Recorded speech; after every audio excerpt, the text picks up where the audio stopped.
In 2010, I lived in Los Angeles and I was working as a librarian, and I was really interested in information visualization. Rachel Ivy Clark is an associate professor at Syracuse's iSchool, but her work doesn't live in spreadsheets. But it's a compass rose.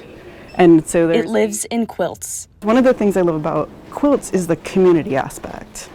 Instead of just using charts and graphs, Clark uses art, like quilting, to communicate information to the public in a more tangible way.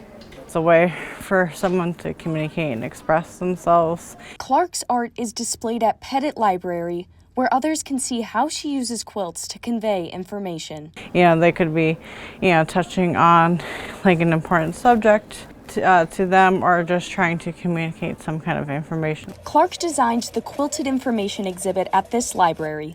Each quilt translates a set of data into fabric, from COVID cases to travel. One is this one up here. This is the Coney Island Maker Faire. What direction do people travel from to the event determines the color of the fabric. But Clark says the goal isn't just to display numbers. It's to help people see the data in everyday life. Seeing that aha moment that people have when you're like, quilts are always about data. Clark says the colors, the shapes, and even the memories in the fabric can tell a story. People would be like, oh yeah, I have a quilt and it's made from all of my grandmother's old dresses. And I'm like, that's data. She hopes projects like this make people think twice about what information can mean.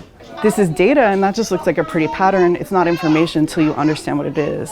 In Syracuse, Alexandra Petro, NCC News.